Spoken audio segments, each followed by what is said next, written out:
And we're back. What's up, beautiful people? How you doing today? Welcome back to the End Zone Club, where, as always, we have conversations that are designed to push you from walking in potential to actually fulfilling your purpose.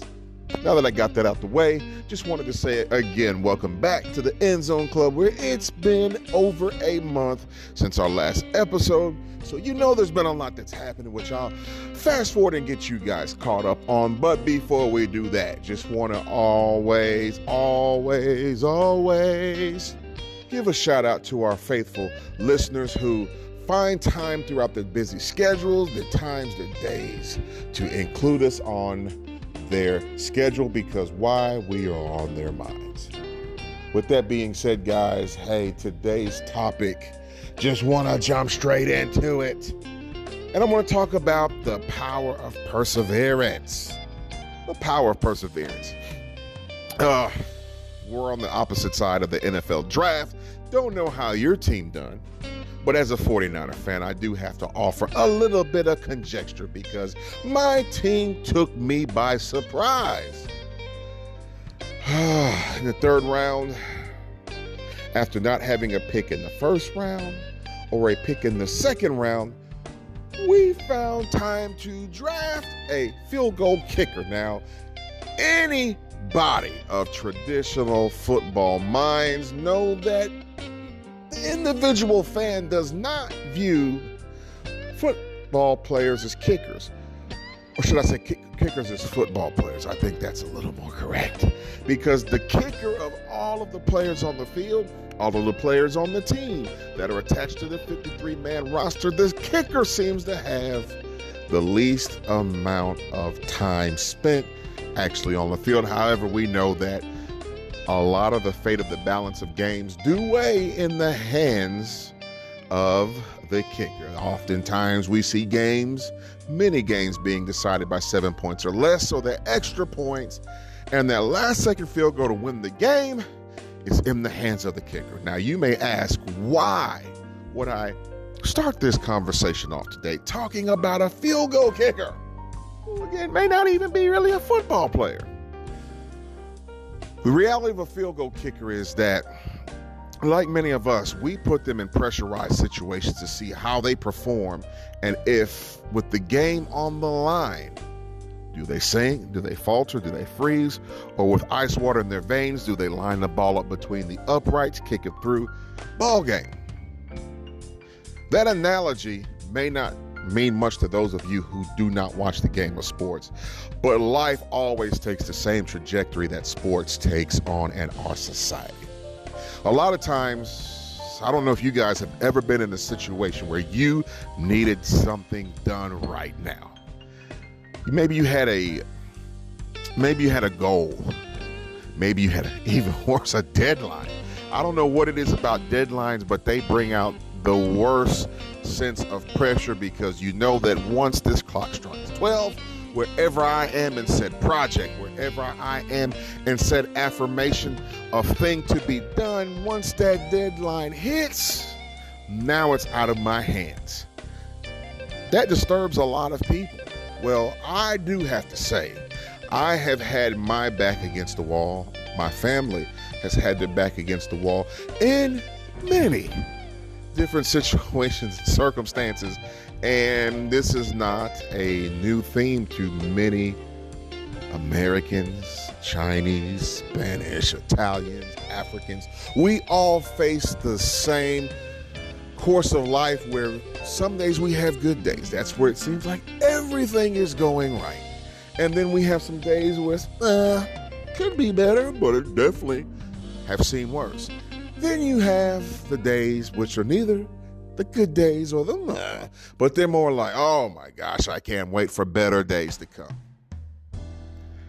I was looking at one of my daughters, my oldest daughter to be exact. You know, I've talked about on this platform how ambitious my daughter seemed to be. We have been blessed. We've been blessed, my wife and I. We've been blessed with a set of kids that The oldest is 23, the youngest is almost 2. So we have a wide range in between, a gap. But in this period of time, the oldest is getting ready to graduate from college with a bachelor degree, and the youngest is still deciding if candy tastes good in the cup holder of her seat. But over this time, we've been blessed not to have kids that have been in trouble, fights in school, suspended, kids born before time, however you put it. No major illnesses, diseases, no broken bones. So by God's grace, we are thankful, because honestly, it's only by God's hands of protection that we can boast a testimony. It's not like we figured out what it takes to raise successful kids. A lot of people may make you think they've got it all figured out, but I don't care how you raise a child. You have to put them in God's hands, regardless of how you raise them. I've seen very phenomenal kids that have come out of very bad and dark situations. We have seen some very terrible citizens of society that came from very ideal situations. So I always say that, God, I honor you for blessing us in a position where our kids are okay. But with my oldest daughter, she has a mind for business. She always has a business idea. Football camp a few years ago, she decides to get up, knew I had some memorabilia for sale. She sits at the table all day and she's talking to people that's walking by. Hey, would you like to buy a picture? And what the pictures are, they're like edited pictures of the football players. She's selling them for small donations and keeping the proceeds for herself. Now, I'm encouraged when I see kids that instead of just always, Daddy, can I have, she's actually going out and getting it. Same with my middle girl. Through time, they've had several design businesses that have had good moments, i.e. selling jewelry. I've seen them selling polymer-related jewelry, earrings, bracelets, charms, necklaces, pendants. And when I see them trying to create businesses, of course, I'll, as a dad is supposed to do, get behind them and encourage, hey, my coworkers, let them know that, hey, my daughters are selling bracelets, $3 a pop. How would you like to do? How would you like to buy? How would you like to support? And typically, most people see kids doing something positive. It's got a small selling point, $3. Hey, I'll get one. It doesn't hurt, right? You can't even get a Whopper for $3 anymore. But what my oldest daughter was doing, a new business idea she had, when now they're into crocheting and making purses and different things. And however, this particular idea wasn't really taking off like her jewelry or like the pictures that she was selling at the football camp or some of the other things she was doing. And I noticed she started getting a little discouraged, as is customary when we're trying to build something, or we're trying to get involved with something, or trying to get something off the ground, and it feels like nobody's recognizing and nobody's getting behind it, nobody's encouraging you. They're walking by you versus stopping at your booth and, patronizing, all of these sorts of things. So one day I know there was a conversation her and I had, as well as her mother's had many good conversations with her, but I was just letting her know that, hey, good things come to those who wait. Sometimes when you are going through these periods, right, where things don't seem to be going as planned, it's like, I've seen this all the time. People will go to school. I had a cousin, went to school. When they were getting the idea together of how much money they could make if they were to go into this particular field and begin to do research on what program they would take, somehow they saw the vision, but they didn't see the individual parts. It's like they saw the trees, but they didn't see the leaves. And one of the leaves that was on this particular tree that would present a challenge to my cousin was math. Some of you guys know where I'm getting at.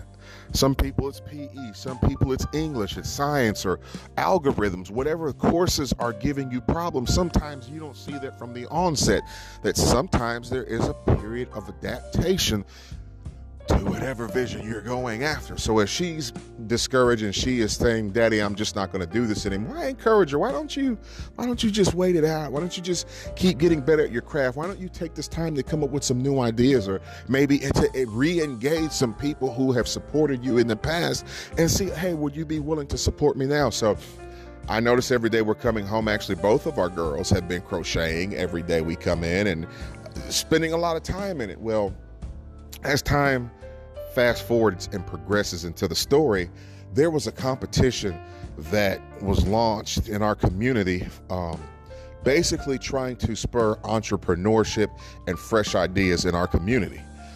And it was tiered for different age groups. So you have upper age group for more seasoned individuals, maybe some people that have some ideas, but has a business, but they may be lacking the investment to take that said business to the next level, small business, and different tiers, down to her tier, which was like the youngcomers, the newcomers, the kids, the young adults.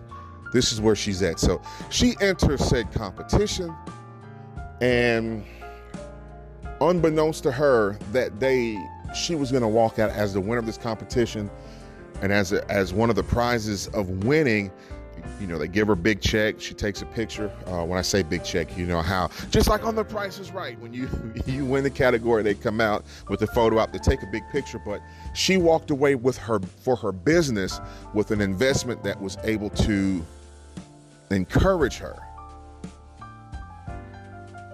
You see what I'm saying? Encourage her for the hard work that she had put in. And it's just crazy as a parent.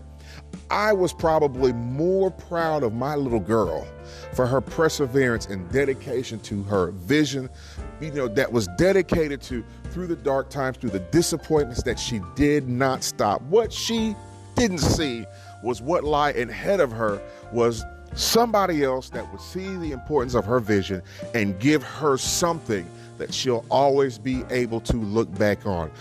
We all need those kinds of stepping stones in life. We all need those kind of building blocks where we have pushed through challenges, where we have overcome obstacles, where we have wondered, my God, I have this deadline. How is this going to happen?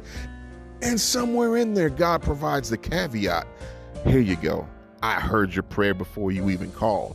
There's no greater building block in life than us experiencing the trying of our faith and ultimately the manifestation for the thing we were praying and hoping God for.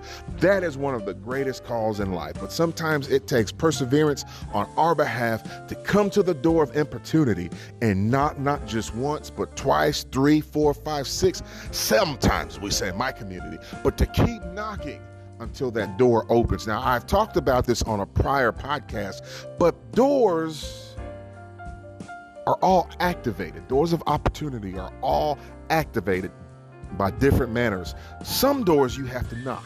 Not. Somebody stands at the door as a gatekeeper, and they either let you in or they close the door back in your face. That's some kind of door. So sometimes if you're knocking on a door of opportunity and it doesn't seem to be opening, then do know that maybe it leads to the second door.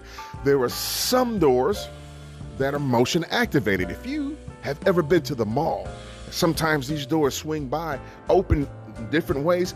It takes you walking into a certain proximity of that door for it to catch your motion, and it opens up, right? That's where we are with some opportunities. Some doors are not going to open for you until you get up, make some motion walking that way, and it detects your motion, which is obviously acted by faith. And what happens? It'll open to you.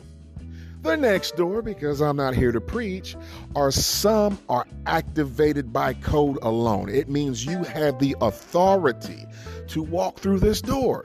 When somebody comes up to your garage, if they don't have a key, do they have access to the keypad? Sometimes that's where we are now. We have great ideas about things we want, but we haven't actually done the necessary steps for being able to push the key. I remember many times praying that God would put in my hands blessed jobs, or give me more opportunity, or put me in greater circles of networking. But what it required from me is to show that I was ready to push these buttons. There were things in the military that we're trusted with, but first, you're not given access to this until you have shown that you are a trustworthy individual. It's only fair. It's only fair that you be of a competent mind, that you be determined, that I deserve this. I know I said 4 doors, but I really only wanted to talk about 3 because I didn't want to take all day of your time giving all of these big old filled with, sometimes people get a little dry when it gets dry, or should I say, when you're listening to people, they're just going on and on and on. It's relevant information to them, but to you, sometimes you wonder, how does this apply to me? I want you to look at just the access that is granted by these 3 different types of movement, some from knocking, some from motion, some from having the knowledge of which buttons to press that opens these doors, and wonder, how can I apply this to my life? Ultimately, at the end of the day, I wanted to also encourage those of you that are facing backs against the wall, that are praying, that are asking, that are burning the midnight oil to get finished with school, burning the midnight oil to cram knowledge in my head so that I can get ready for this test, that if I test it, it's going to change the trajectory of my family. It's going to give us more opportunity. It's going to open doors for me that maybe I've never had. I was listening to LeBron James, whose I believe it's his oldest son, Bronny, was accepted into USC, University of South California, to play basketball. And there are a lot of pundits that are back and forth. Oh, he's got the talent. Oh, he doesn't. He'll never go further than this or that. But LeBron had a different view of the moment.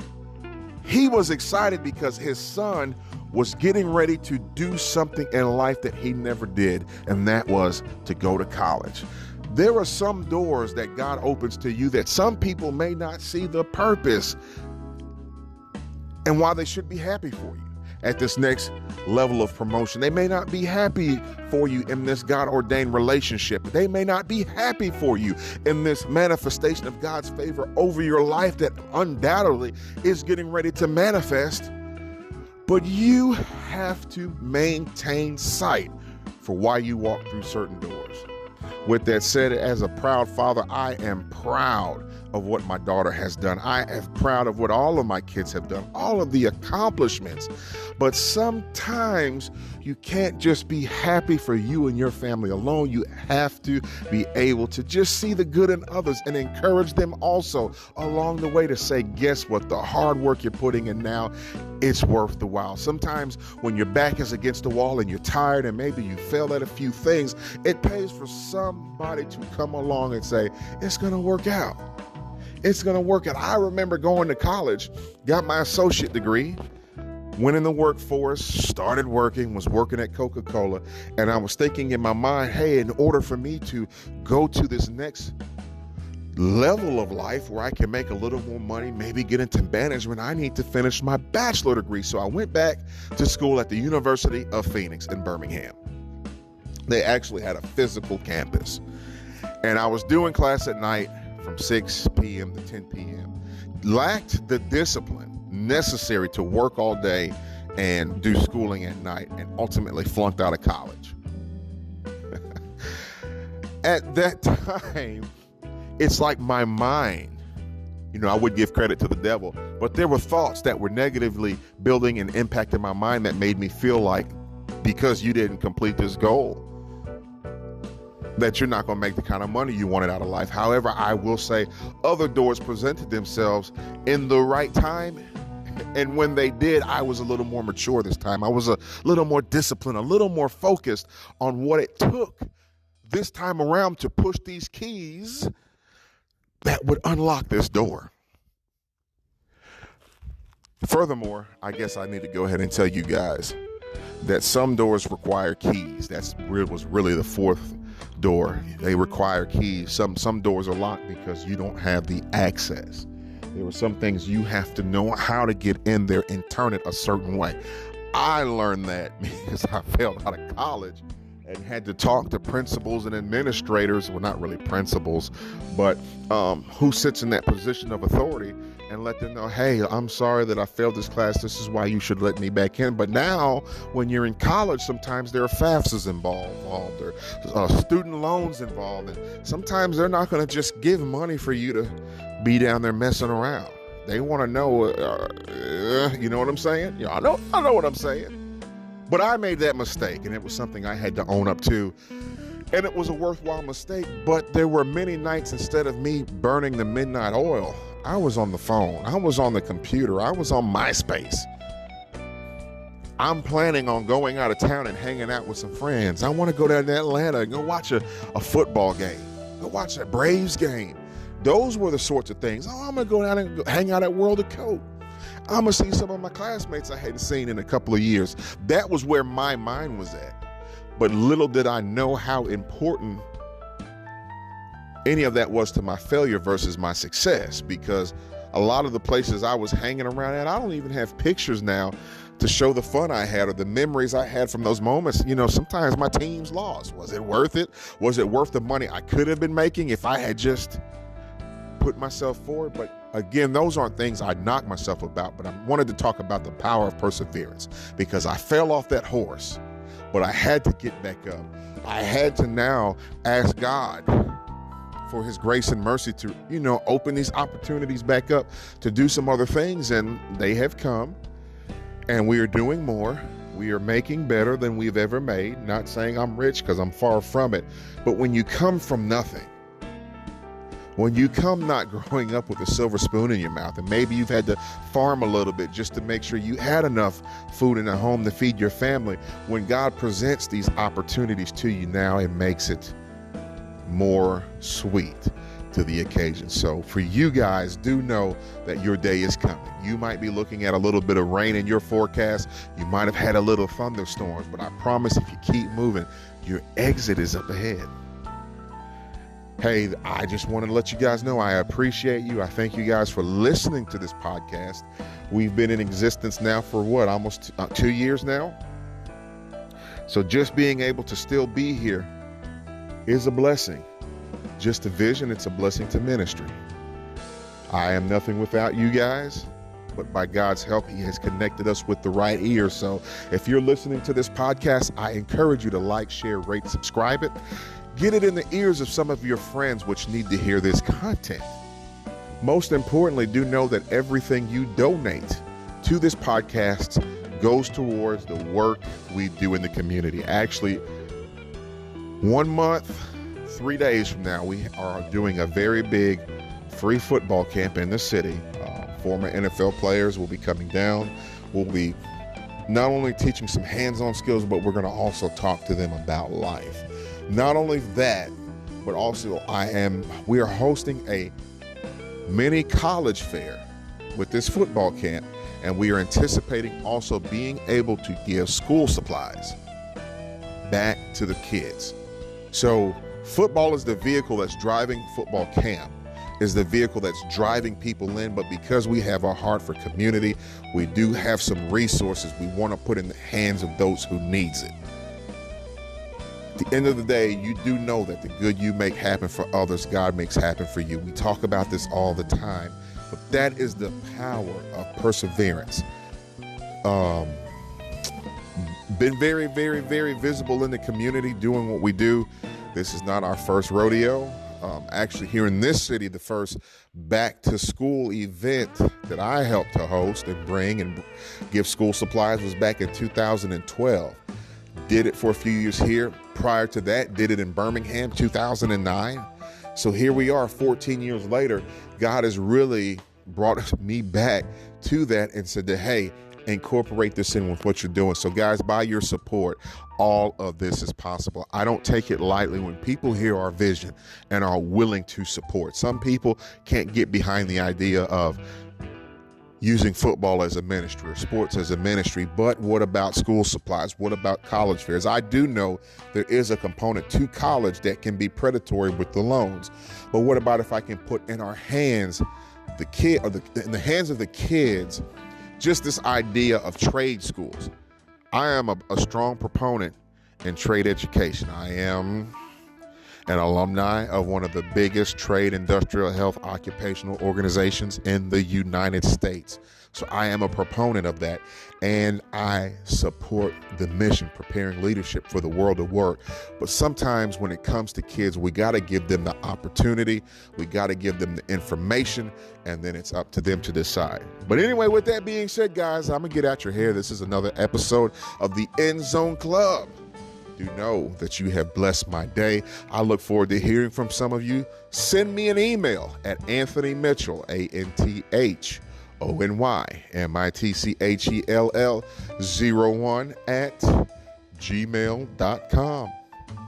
Talk to me. Let me know what you thought about today's episode. And also drop in the body maybe some things you'd like for us to talk about. Maybe some guests you love to hear on the show. Maybe some testimony types you would like to hear. Until next time, be blessed.